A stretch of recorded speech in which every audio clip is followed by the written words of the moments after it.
Mais uma vez te convido a abrir a palavra do nosso Pai, no livro de João, capítulo 21.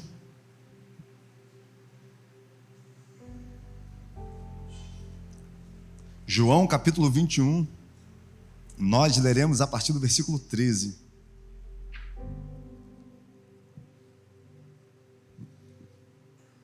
Está escrito assim: Jesus aproximou-se, tomou o pão e o deu a eles, fazendo o mesmo com o peixe.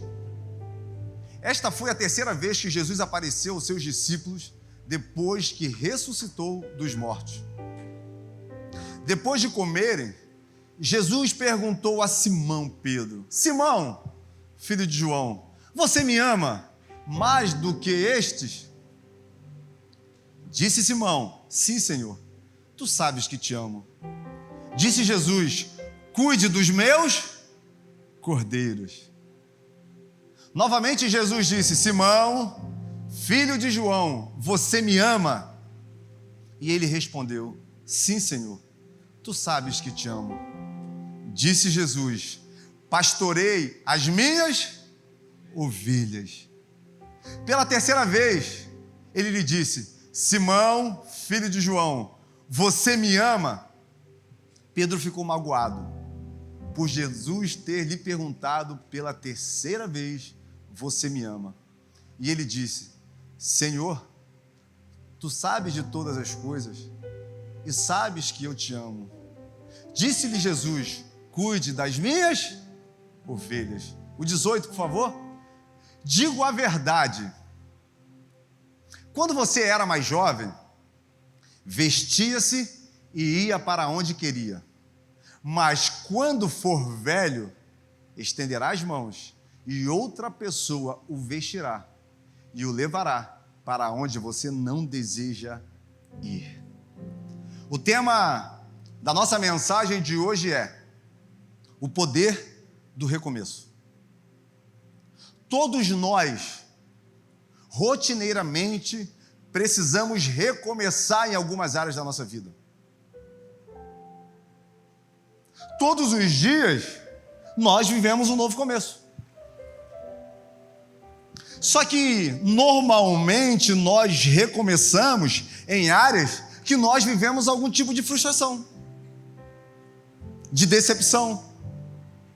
Para muitos, recomeçar é mais difícil do que começar.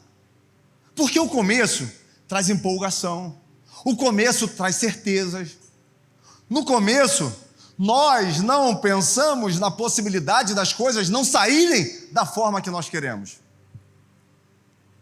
O recomeço já traz algumas marcas. Traz dor, frustração, dúvida. Afinal, será que vale a pena eu começar de novo? Será que eu não vou viver tudo aquilo que eu já vivi? Hoje, nós vamos falar sobre o recomeço no chamado.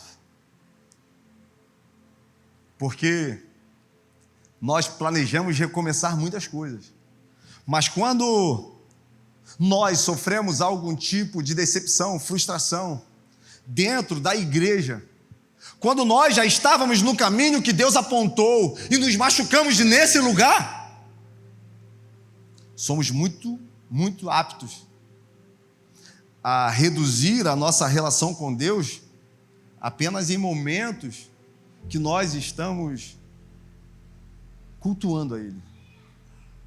Ficamos muito mais suscetíveis a dizer aquilo que um dia eu disse quando eu entrei nessa comunidade de fé há 11 anos atrás. Eu vou para a igreja, eu vou sentar no meu banco, mas eu não vou me envolver. Porque eu sei que se eu me envolver, eu vou me machucar, eu vou me ferir, eu vou me decepcionar. Irmãos, nós sofremos sim esse risco. Em todas as áreas de recomeços, vamos sempre enfrentar o desafio da dúvida. O texto que lemos marca um momento muito glorioso que muitas vezes passa despercebido aos nossos olhos. De um lado, nós temos homens decepcionados, frustrados, homens que um dia largaram tudo, assim como falamos no momento de oferta, e viveram ao lado de Jesus. Viram milagres acontecendo, viram pessoas sendo curadas, eles viram mortos ressuscitando. Quando os discípulos viam e ouviam tudo que Jesus ensinava, uma certeza enchia o coração deles. Verdadeiramente, esse é o Messias prometido. Mateus, o publicano, judeu, no seu livro ele faz questão de fazer vários apontamentos ao Antigo Testamento, quando depois dos milagres ele falava, assim como foi predito pelo profeta. E esses homens viveram coisas extraordinárias. Tocaram no próprio Deus. Aprenderam aos pés de Jesus. Só que nesse momento, eles estão totalmente machucados. E sabe quem vai ao encontro deles? Por isso esse momento é tão especial. O próprio Jesus. Com seu corpo glorificado. Depois de ter vencido a morte. Depois de ter comprado as nossas dívidas. Jesus, ele vai ao encontro desses homens. Homens que resolveram abandoná-lo. Olha que coisa incoerente, que amor é esse? Porque no início do capítulo 21, vai dizer que Jesus já tinha aparecido para eles. Mesmo assim, em determinado momento, Pedro vira e fala, eu vou pescar. A pergunta que eu te faço é, no primeiro momento, esses homens, eles se decepcionaram, porque tudo aquilo que eles acreditaram ruiu diante deles. A expectativa deles era de um reino físico. A expectativa deles era de um rei semelhante a Davi, que livraria Israel do jugo de Roma, que expandiria os territórios, que devolveria a glória de Israel. Só que, diante dos olhos deles, eles veem Jesus sendo crucificado. Então, diante deles, as expectativas, elas caem em ruínas. Mas Jesus ressuscitou. Jesus vai até eles e se apresenta novamente. Então, o que levou esses homens a pescar novamente? Existe um tipo de decepção que nós não falamos muito. Na quinta-feira passada, nós falamos da decepção, da frustração de Marta e Maria com Jesus. Hoje, nós vamos falar de uma decepção que muitas vezes nos machuca muito. É quando nós nos decepcionamos com a gente mesmo. É quando, em momentos importantes, em momentos que poderiam mudar a nossa vida para sempre, nós voltamos atrás nas nossas palavras. Esses homens estavam frustrados com eles, porque mesmo Jesus apontando todo momento que ele viveria o tempo de cruz, que o pastor seria morto e as ovelhas iriam se dispersar, eles não entenderam. E agora, eles resolvem voltar para um lugar que eles já tinham vivido, que eles já tinham abandonado. E, irmãos, como é perigoso nós tomarmos decisões em momentos de frustração. Como é perigoso nós não quebrarmos as pontes com o passado. Como é perigoso nós deixarmos algumas portas abertas na nossa vida.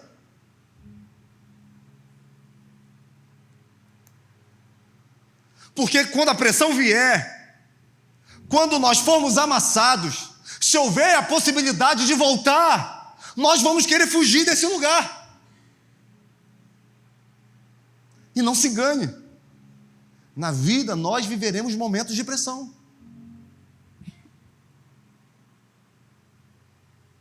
Não podemos ter pontes com o passado.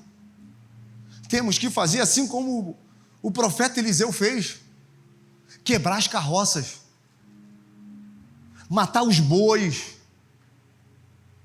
Naquele momento de frustração, eles voltaram. E, novamente, eles estão fazendo aquilo que um dia eles fizeram, mas não saciava mais a alma deles. Porque se saciasse, eles não largavam tudo e seguiam Jesus. E muitas serão as vezes que portas vão se abrir e tentar nos levar para o nosso passado. Que Satanás vai soprar nos nossos ouvidos: olha, você não precisa viver isso.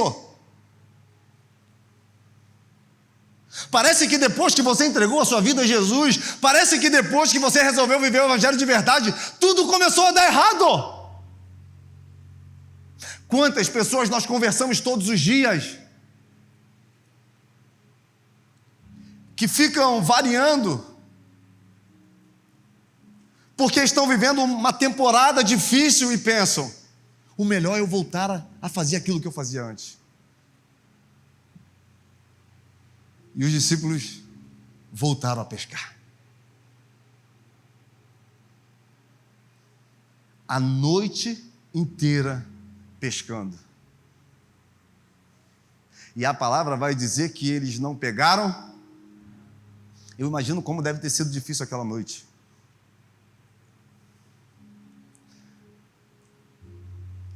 Como algumas noites são difíceis na nossa vida. Quando ficamos nos perguntando os porquês. Quando ficamos totalmente ansiosos, buscando de todas as formas uma solução para aquilo que estamos vivendo. Quando parece que a fé, ela começa a perder força dentro de nós, e parece que aquilo que nós não desejamos viver é inevitável. Quem nunca se pegou assim, tentando fechar os seus olhos e descansar, mas a alma aflita, angustiada, e nós ficamos empreendendo força, nós ficamos tentando, nós ficamos buscando soluções.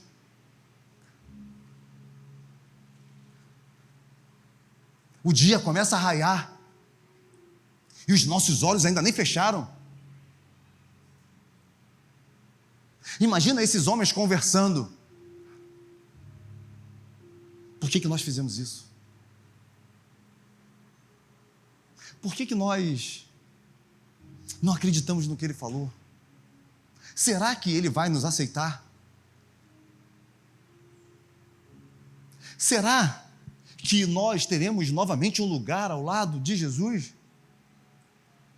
Porque ele está andando por aí. Ele continua ensinando, ele continua fazendo coisas sobrenaturais.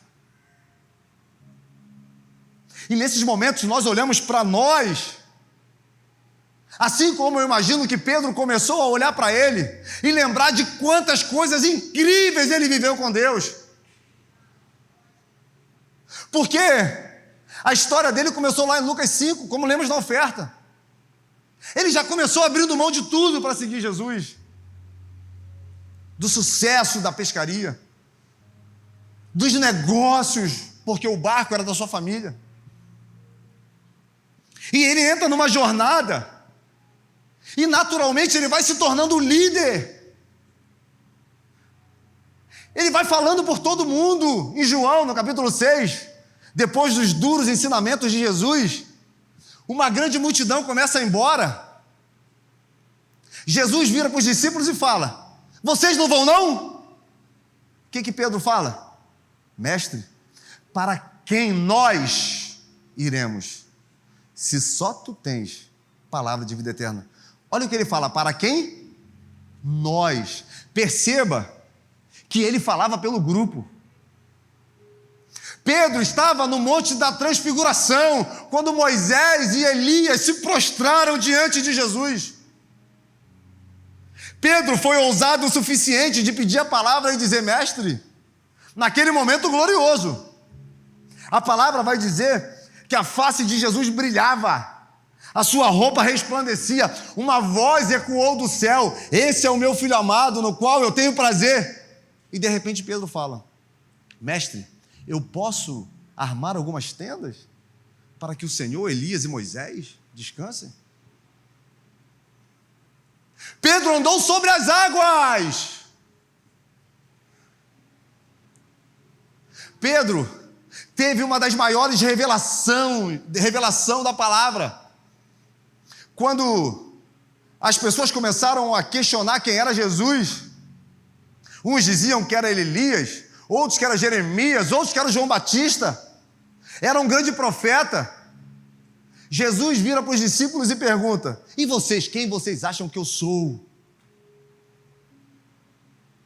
De repente, Pedro se levanta e diz: tu és o Cristo, o Filho do Deus vivo.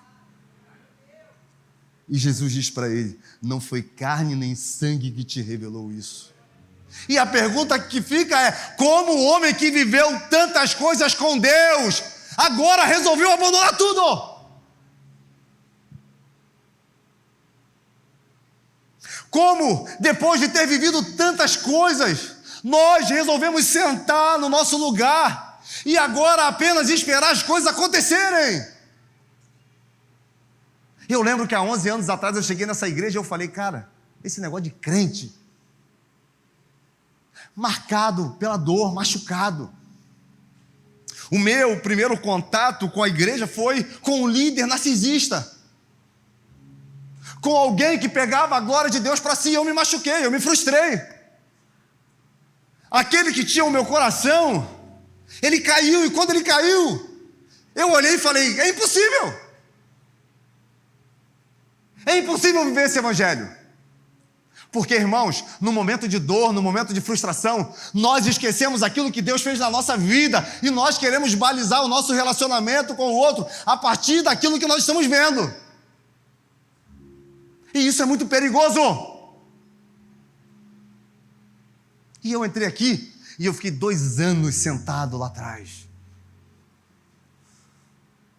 E sabe o que acontece quando estamos frustrados? Tudo que Satanás fala ao nosso respeito se torna uma verdade. Quando estamos machucados, os caminhos que ele aponta para nós são os caminhos que nós seguimos. Nós esquecemos todas as promessas, nós esquecemos tudo que Deus falou. E agora o caminho que seguimos é a partir da frustração. Só que sabe o que é mais incrível? Deus não tem problema com as nossas crises. Jesus não foi lá tirar satisfação com Pedro.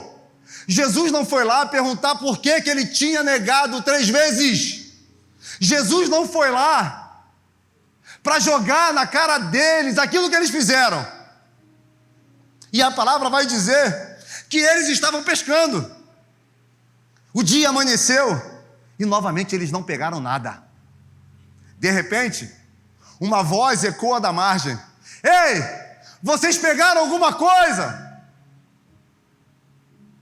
O barco estava em uma distância de 200 côvados, ou seja, 98 metros mais ou menos. E alguém gritou: não!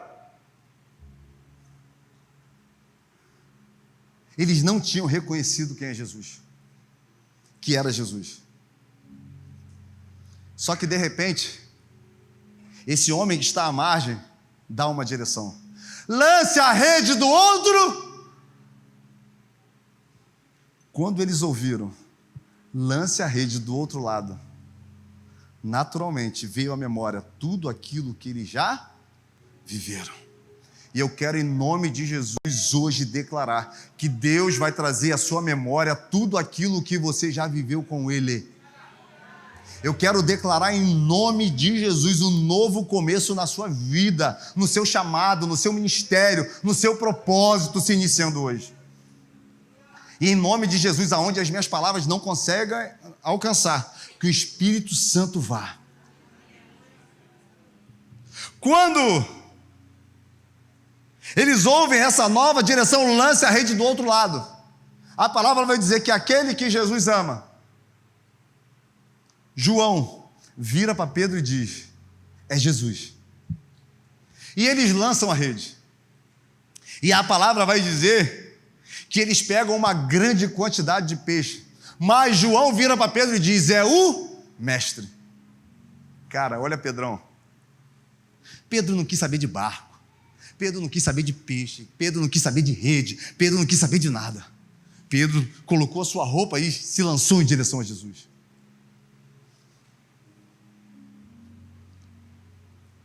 E ele vai lá. E diante de Jesus, eu imagino agora Pedro com tanta coisa para falar, né? Pedro com tanta explicação para dar, porque nós somos assim, nós gostamos de nos justificar, nós gostamos de tentar de alguma forma amenizar as nossas escolhas, mas Jesus já tinha uma churrasqueira pronta, Jesus já estava assando um peixinho e um pão para eles. Olha o cuidado. Jesus sabia que eles tinham passado a noite toda, possivelmente estavam com fome, estavam frustrados. E a palavra vai dizer que os outros chegam e, cara, isso é poderoso demais. Sabe o que Jesus faz com aqueles homens? Jesus começa a servir, cara. Jesus começa a servir pão, peixe. Que amor é esse? Tudo que nós procuramos em tantos lugares já está disponível nele.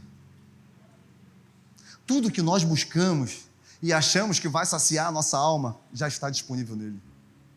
Aquilo que foi buscado a noite toda sem sucesso já estava pronto. Ei, tem coisas que nós insistimos em procurar lá fora que já está pronto aqui dentro.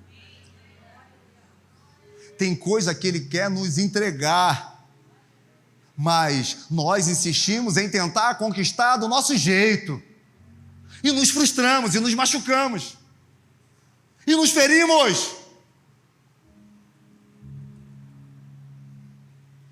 E depois de servi-los, Jesus chama Pedro: Pedrão, agora vem cá, vem aqui no cantinho aqui. E Jesus faz a primeira pergunta: Pedro, você me ama? Se eu perguntar aqui quem ama Jesus, eu tenho certeza que todo mundo vai levantar a mão. É um movimento natural. Mas imagina Jesus te perguntando: você me ama? Porque o padrão de amor de Jesus é diferente do nosso. Nós achamos que o padrão de amor é o que nós sentimos pelo nosso pai, pela nossa mãe, pelos nossos familiares, pelo cônjuge, pelos filhos. Mas o padrão de amor de Jesus não é esse. João, no capítulo 14, o próprio Jesus vai dizer: aquele que tem os meus mandamentos e obedece, é esse que me... E aquele que me ama será amado pelo meu Pai. Eu o amarei e me revelarei a ele. Então o amor que nós temos pelo Salvador, ele é medido pela nossa fome em conhecê-lo, pela palavra e pela obediência aos princípios que estão revelados na palavra. Jesus não recebe a nossa bondade. Jesus não recebe a nossa generosidade. Jesus não recebe atitudes legais, morais. Não. O amor é medido pelo relacionamento que nós temos com Ele. E isso, irmãos, é muito importante nós termos como um conceito na nossa vida. Porque quais são os dois principais mandamentos? Amar a Deus acima de todas as coisas. Então, se eu não amo Ele acima de todas as coisas, eu não vou amar meu próximo. Irmãos, o evangelho só é vivido com intensidade quando realmente eu amo o meu Senhor acima de todas as coisas. E eu tenho a capacidade de renunciar todas as coisas para ficar perto dele. Não é um amor segundo o padrão humano. E Pedro responde: tu me amas, eu te amo, tu sabes. Cara, eu vou te falar de verdade, eu acho que Pedro amava mesmo Jesus. Eu acho que Pedro estava disposto a morrer por Jesus. Porque senão no Getsêmani, ele não puxava uma faca, uma adaga, e cortava a orelha do soldado. Possivelmente, ele não queria cortar a orelha de Malco, ele queria cortar o pescoço. E ali ele realmente estava disposto a morrer. Só que ele se decepcionou. Ele se frustrou. Quando ele viu o que aconteceu com o mestre, ele pensou: cara, vai acontecer comigo a mesma coisa. E ele negou. E ele resolveu ir para longe. Mas Jesus novamente pergunta: Pedro, tu me amas? E Pedro fala: eu te amo. Tu sabes. Mais uma vez, ele dá a direção. Então, apacenta os meus cordeirinhos. O que Jesus está tentando mostrar para Pedro? Cara, volta para o lugar que eu te coloquei antes. Eu te preparei, Pedro, foi para dar continuidade àquilo que eu iniciei. Eu te preparei, Pedro, para você continuar falando daquilo que você viu, daquilo que você ouviu. E Jesus pergunta mais uma vez, e a palavra vai dizer que Pedro se entristeceu no coração. Cara, Pedro não estava entendendo. Mas quantas vezes ele negou Jesus? Quantas vezes Jesus perguntou? Estava acontecendo um processo de cura na vida de Pedro. Só que ele não percebia. Porque ele achava que Jesus estava ali, liberando sobre ele um julgamento. Cara, vai chegar o dia que nós seremos julgados por tudo aquilo que nós fizemos e temos feito. Mas essa graça está disponível e a todo momento ela tenta nos mostrar que o nosso lugar é ao lado do nosso mestre. Que o nosso lugar é na posição que ele nos colocou. Eu falo muito sobre o Salmo 139, onde o rei Davi vai dizer: tu conhece todos os meus dias, conhece o meu deitar, o meu levantar. Mesmo antes dos meus dias existirem, o Senhor já conhece, porque eles estão escritos no seu livro. Cara, existe algo que Deus escreveu ao seu respeito. Existe algo que foi gerado no coração de Deus quando Ele resolveu te trazer à existência. Ou você acha que você veio de forma aleatória? Ou você acha que você está nessa vida apenas para viver da forma que você acredita ser melhor? Não, existe um propósito. E muitas vezes, esse propósito está escondido atrás de muitas coisas que nós vivemos, muitas feridas, muitas marcas, muitas frustrações, e nós não percebemos que estamos apenas sobrevivendo, não vivendo. Que estamos apenas frequentando uma reunião, não experimentando o Senhor.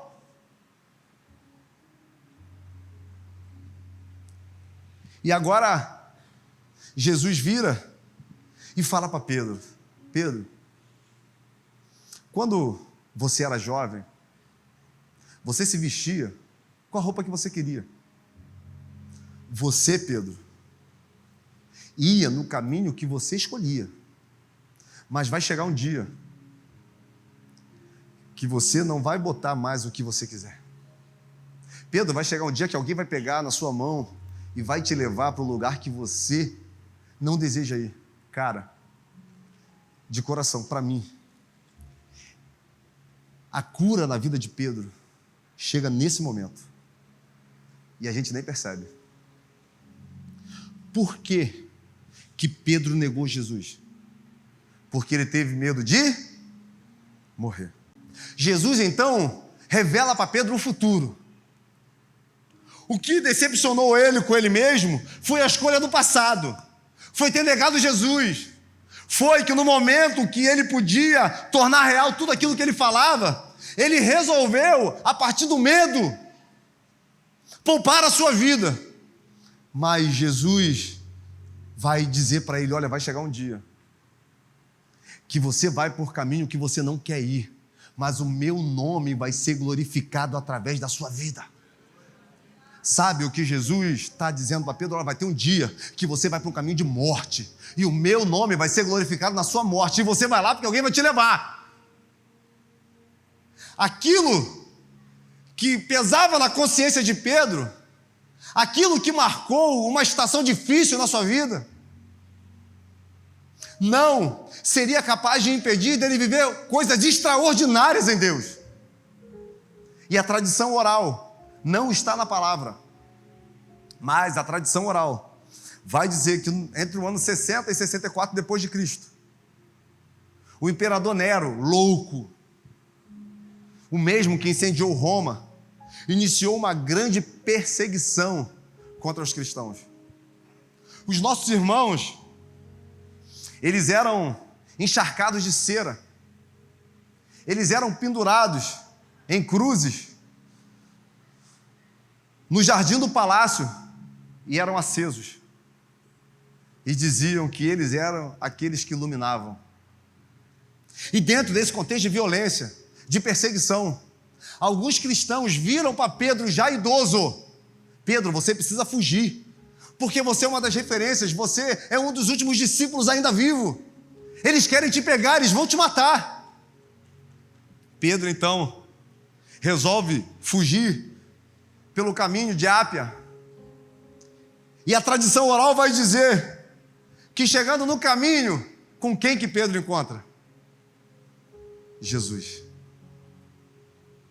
E Pedro vira para Jesus glorificado ali, personificado na frente dele, e pergunta: para onde vai, mestre? E Jesus diz para ele: eu vou para Roma para ser crucificado. Naquele momento, Pedro entende que ele deveria voltar, que era chegado o tempo dele de morrer. E Pedro voluntariamente, aquele que um dia fugiu, aquele que um dia com medo, temendo pela sua vida, resolveu negar e se esconder, agora se entrega voluntariamente. E sabe como é a morte de Pedro? Ele é sentenciado à cruz. Só que a mesma tradição vai dizer que no momento da crucificação, Pedro pensa: eu não sou digno de morrer da mesma forma que o meu Senhor. Então, inverte a cruz, me crucifica de cabeça para baixo. Perceba que o final das coisas é muito melhor do que aquilo que nós estamos vivendo hoje. Perceba que mesmo com algumas atitudes que nós tomamos no caminho, mesmo com alguns erros, com alguns pecados, com alguns percalços, mesmo abandonando muitas vezes tudo, nós sempre teremos a chance de ser novamente reinseridos no propósito. E é isso que Deus quer fazer com a sua vida. Ele quer te reinserir no propósito. Esses homens foram reinseridos no propósito pelo Senhor.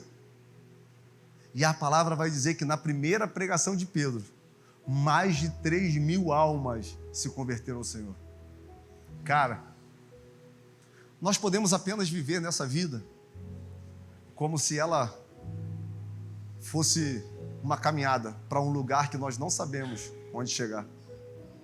Ou podemos entender que estamos caminhando diretamente para a eternidade.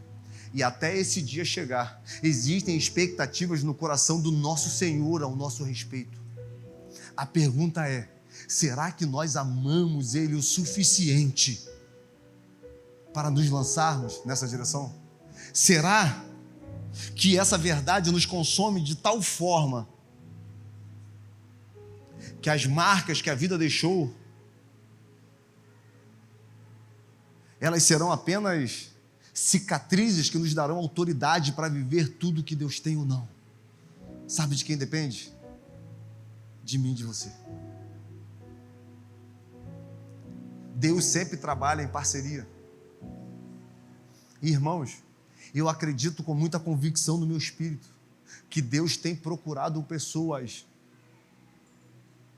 para que através dessas pessoas o nome dele seja glorificado. A pergunta que fica é se nós estamos disponíveis para isso. A pergunta que fica é se essa verdade nos consome de tal maneira que nada mais importe. E carinhosamente, eu te convido a se colocar de pé.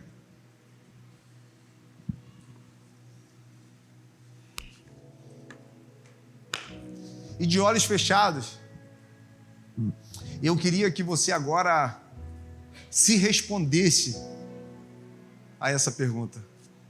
E a pergunta é: tu me amas?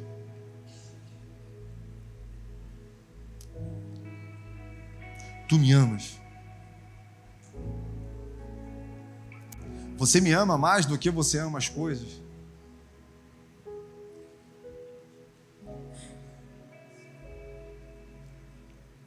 Quem sabe seja o momento de você pedir perdão. Quem sabe seja o momento de você abrir o seu coração e falar: poxa Deus, eu tenho errado pra caramba. As minhas escolhas não condizem com a tua palavra. Eu preciso de ajuda, Deus. Enquanto nós estaremos entoando esse louvor, eu te convido a ter um particular com seu pai nesse momento. Carinhosamente, Jesus está te chamando no canto. E agora é o momento entre você e ele. Sabe, nada foi capaz de parar o amor de Jesus. Nem as escolhas de Pedro. Depois desse encontro, nós vamos ver um outro Pedro. Um Pedro curado, um Pedro restaurado. Eu quero profetizar em nome de Jesus que você vai sair daqui curado nessa noite. Eu quero profetizar em nome de Jesus que a partir de hoje você vai se reposicionar. Não existe nada que me causasse mais medo na minha época que eu estava distante da igreja do que os momentos que eu pensava que quando eu chegasse numa idade adulta eu olharia para trás e pensaria: tudo aquilo que Deus entregou na minha mão para fazer eu não fiz, porque as minhas escolhas, as marcas da minha vida não permitiram. Não permita que a sua frustração, que a sua dor, não permita que as suas experiências, mesmo que tenham sido causadas dentro de uma igreja, de uma comunidade de fé, seja maior do que o propósito de Deus para a sua vida. Que hoje você saia daqui da mesma forma que Pedro saiu desse encontro, cheio de convicção, cheio de verdade, cheio de certeza que Deus te levantou para um grande propósito. E quando Deus levanta, irmão, Ele cumpre, Ele abre porta, Ele aponta caminho, Ele revela destino. Obrigado, Jesus. Obrigado, Jesus, pela sua morte e ressurreição. Obrigado, Jesus, por esse amor avassalador, esse amor violento. Obrigado, Jesus, porque o Senhor resolveu nos amar voluntariamente. Queremos nessa noite nos derramar, Deus, e te dizer que o teu sacrifício valeu a pena. Queremos viver uma vida rendida ao Senhor. Queremos viver uma vida entregue ao Senhor. Assim como o Senhor fez na vida daqueles homens, faz na vida de homens e mulheres nessa noite. Que o teu amor nos alavanque para uma nova vida. Que a tua vida e nossa vida transforme a nossa história. Eu oro em nome de Jesus declarando um novo começo na sua história. Eu oro em nome de Jesus declarando o Senhor cumprindo em você tudo aquilo que Ele sonhou. Eu oro em nome de Jesus crendo que aquele que começou a boa obra é fiel para concretizá-la. Receba, Pai, a nossa adoração. Eu declaro em nome de Jesus o amor de Deus te invadindo, a sua vida, a sua família. Vai em paz, que Deus te abençoe. Eu te convido a erguer as suas mãos e dar a melhor palma ao Senhor.